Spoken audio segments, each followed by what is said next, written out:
ओम शांति। आज 16 जनवरी 2025 के महावाक्यों के मनन चिंतन में प्यारे मीठे बाप दादा ने कहा, मीठे बच्चे, याद का चार्ट रखना है। जितना जितना याद में रहने की आदत पड़ती जाएगी हम बच्चों की, उतने ही हमारे पाप कटते जाएंगे और कर्मातीत अवस्था नजदीक आती जाएगी।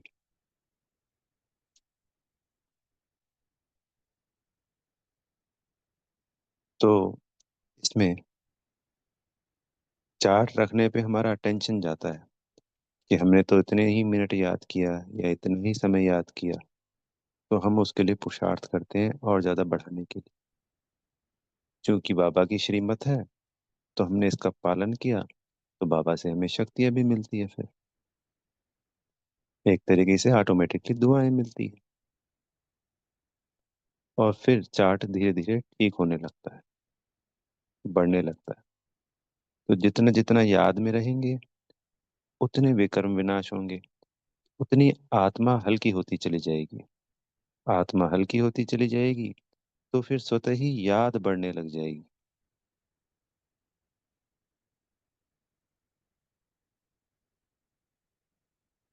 फिर आज के प्रश्न उत्तर में भी यही है कि चार्ट ठीक है, वह रॉन्ग है या नहीं है ठीक।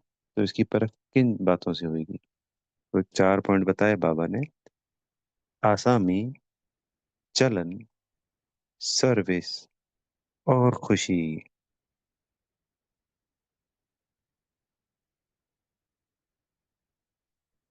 तो जो बच्चे म्यूजियम व प्रदर्शनी की सर्विस पर सदा रहते हैं, तो ये आसामी में आ गया। चलन रॉयल होगी उनकी।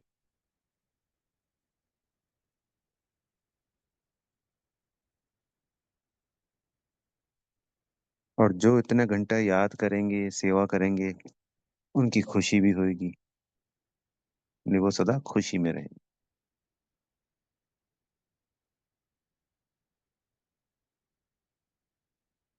क्षमा चाहेंगे। चलन तो होगी रॉयल, सर्विस होगी म्यूजियम में, प्रदर्शनी में, और खुशी हो गई। आसामी का उतना अभी क्लियर नहीं हुआ। देखते हैं बाबा आगे क्या बताते हैं।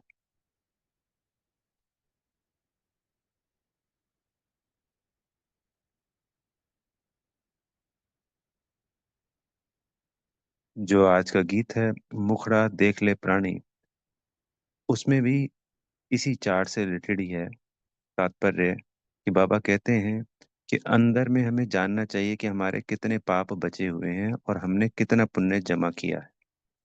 तो ये भी चार्ट से ही क्लियर होगा। आत्मा सतो प्रधान बन रही है, नहीं बन रही है,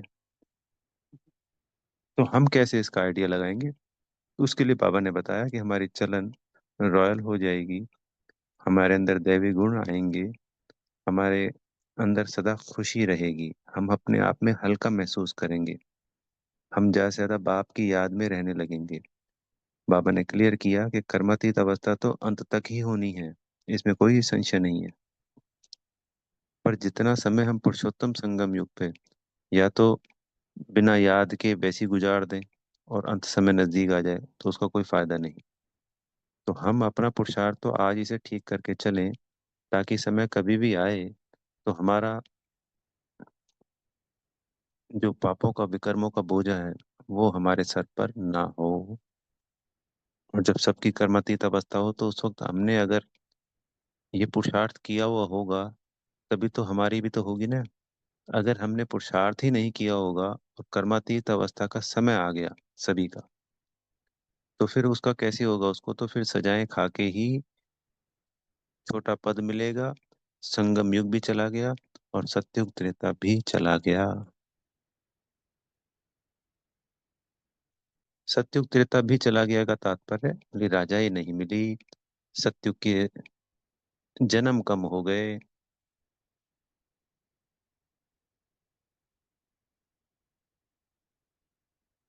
प्राप्तियां कम हो गई, संगम युग पे जो वापस से हमें प्राप्तियां होनी है डायरेक्ट, वो कम हो गई। तो चार्ट हमें लिखना शुरू करना है, बाबा को एक्यूरेट बताना है। तो बाबा ने आज इसमें सर्विस के लिए बताया कि जो बच्चे प्रदर्शनी में सर्विस करते हैं उनका चार्ट बहुत अच्छा होगा, क्योंकि प्रदर्शनी में सुबह से लेकर रात तक अनेकों अनेक आते हैं। जब कोई भी हम विनाश की बात किसी भी आत्मा से करते हैं, तो फिर वो पूछेंगे कि भाई तुमको कैसे पता, तुम क्यों कहते हो। तो बाबा ने कहा कि तुमको हर बात में यही बोलना है, शिव भगवान वाच, के ये तो शिव बाबा ने कहा है, ये शिव बाबा ने कहा है। तो बाबा ने आज ये हमें समझानी दी कि जितने भी चित्र बनाए हैं उन सब में लिख दीजिए शिव भगवान वाच, यानी शिव भगवान ने कहा है। तो आप जितनी जितनी बार शिव बाबा बोलेंगे, उतना आप याद में रहेंगे। तो ऐसे याद में रहने से भी बाबा ने आज कहा कि हमारे विकर्म विनाश होते हैं।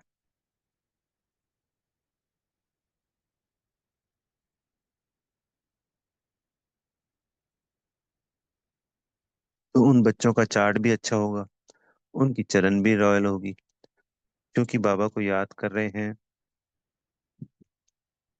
सेवा कर रहे हैं, तो सदा खुशी में भी रहेंगे। फिर जब इतनी सेवाएं करते हैं ना, तो ऑटोमेटिकली अमृत वेला भी बहुत अच्छा होता है। और अमृत वेला में फिर हमारे विक्रम भी आराम से दग्ध होते हैं और हमें शक्तियां भी अद्भुत प्राप्त होती हैं। फिर आत्मा का जो अभ्यास वाला है, क्योंकि बाबा की दुआएं मिल रही हैं, और जो जिन आत्माओं की सेवा हो रही है, तो दुआ क्या होती है कि हमने किसी आत्मा को दुख दिया, तो वो बददुआ ना दे, पर उसका दिल दुख गया हमारी किसी बात से, वो ऑटोमेटिकली हमारे पाप के खाते में या बददुआ के खाते में चलेगी। और हमारे किसी कर्म से किसी को खुशी हो गई, बहुत आनंद का फील कर रहा है, तो वो ऑटोमेटिकली हमारे पुण्य के खाते में जमा हो गया। तो जब हम सेवा करेंगे तो हमारे कुल की जो आत्माएं निकल के आएंगी, उनको बाबा की प्राप्ति होगी, वो बहुत बहुत खुश होगी। तो कई तो दिल से दुआएं देंगे, और कोई नहीं भी दे तो उनकी खुशी ही हमारे लिए ऑटोमेटिकली दुआ का काम करेगी।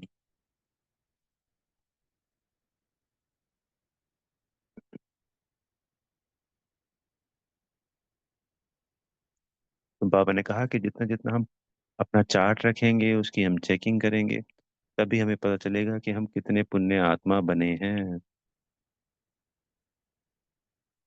तो फिर घड़ी घड़ी याद रहने लग जाएगी। ये बहुत अच्छी चीज होगी कि घड़ी घड़ी याद रहने लग जाए बाबा की। हर कोई यही चाहता है।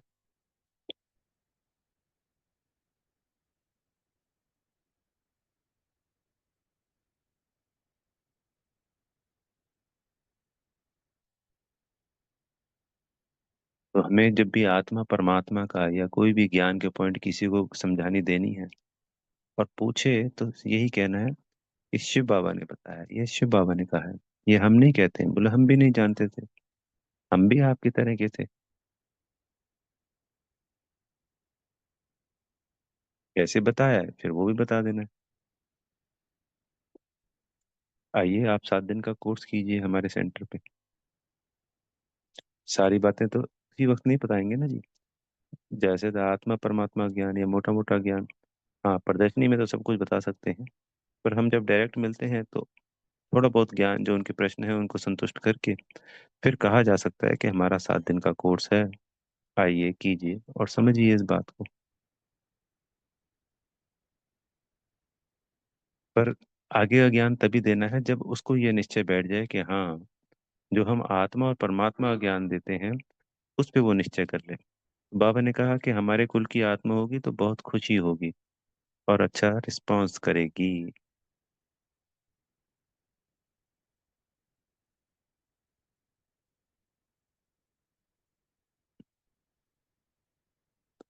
तो आज बाबा ने वही 8 घंटा सर्विस वाली बात करी। तो सर्विस में याद है और सर्विस है, दोनों इंक्लूड है, क्योंकि सर्विस में रहना भी याद ही है। बाबा के मुरलियों में उच्चारे गए वाक्यों को पूरे दिन में मनन चिंतन करना या मुख से समझानी देना, यानी बाबा को याद करना।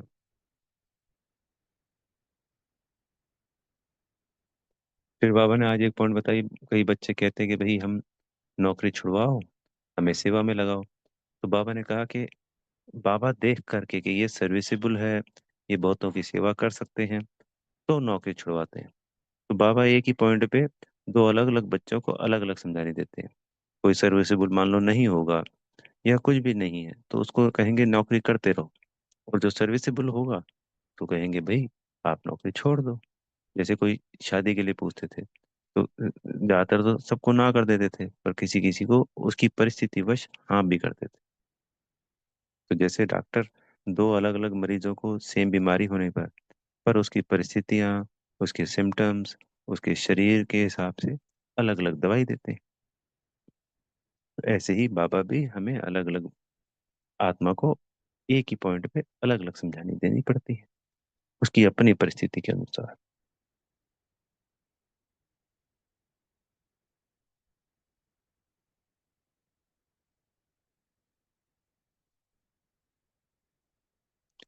फिर बाबा ने कहा कि आज ले इस पुरुषोत्तम संगम युग पर बाबा अपना कर्तव्य निभाने के लिए आए हैं। इस दुख की दुनिया से हमें सुख की दुनिया में ले जाते हैं।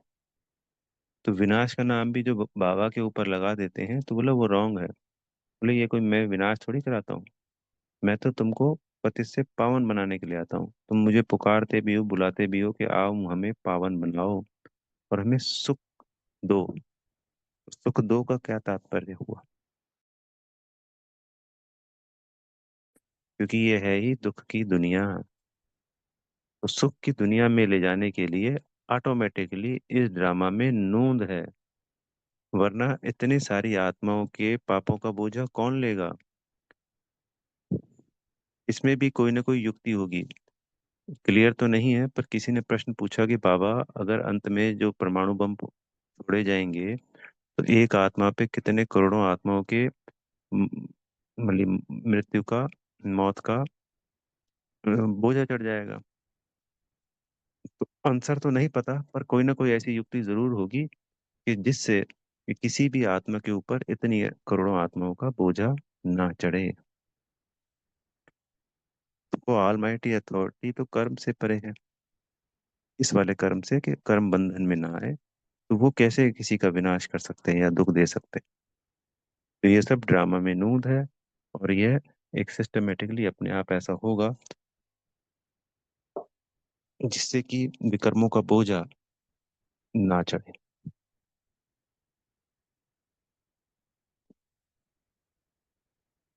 बाबा ने ये भी क्लियर किया कि जो ज्ञान सुनेंगे और जिनको खुशी होगी पर रेगुलर नहीं आएंगे, तब भी वो त्रेता के अंत में चाहे वो एक जन्म के लिए आएंगे अगर वो हमारे कुल की आत्मा है तो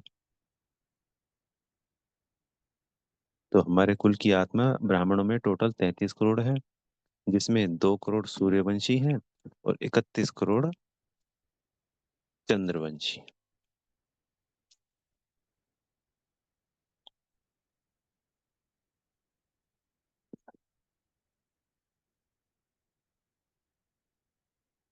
फिर आज बाबा ने हमें वरदान में समझानी दी, और आज हमें वरदान दिया।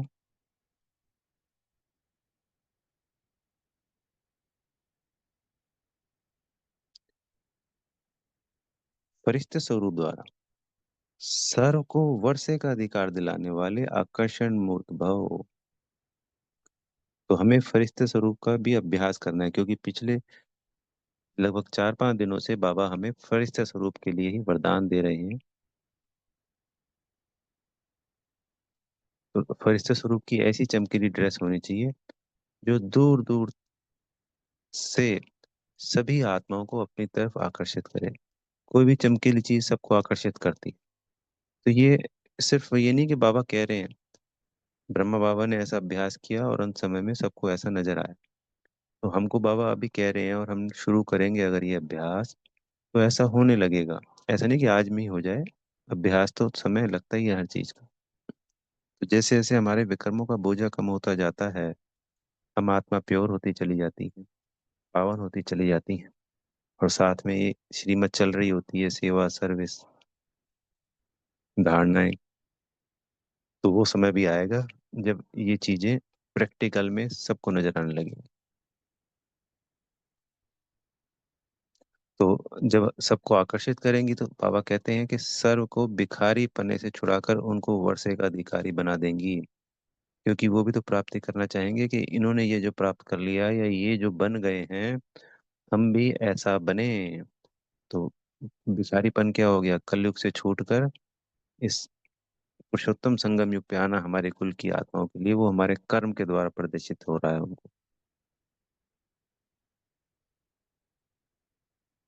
तो इस अभ्यास के लिए बाबा ने कहा, फरिश्ता स्वरूप बनने के लिए हमें ज्ञान मूर्त, याद मूर्त और सव्य सर्व दिव्य गुण मूर्त, यानी सदा याद में रहना, ज्ञान को धारण करना और दिव्य गुणों को धारण करने वाली जब हम उड़ती कला में रहने का अभ्यास करेंगे तो सबको हम फरिश्ता भी नजर आने लगेंगे।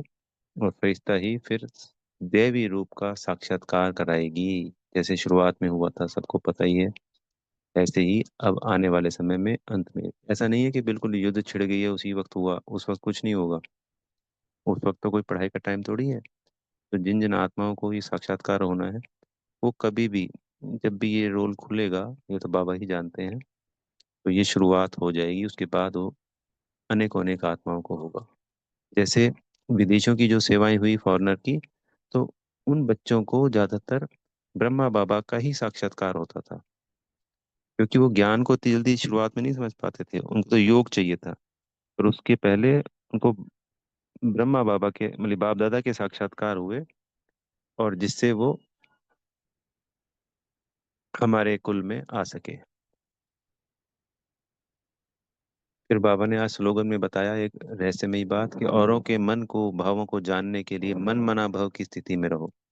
तो जब हम आत्मा समझ उस परमात्मा को याद करते हैं, तो हमारे मन की स्थिति, आत्मा की स्थिति इतनी शक्तिशाली हो जाती है कि हम दूसरों के मन के भावों को एक्यूरेट पकड़ पाएंगे, जान पाएंगे। मन वाली जो स्थिति है, ओ आत्मा वाला जो अभ्यास है, उससे तो हमें अद्भुत शक्तियां प्राप्त होती हैं। पर हर चीज के लिए समय जरूर लगेगा, अभ्यास बढ़ाना है।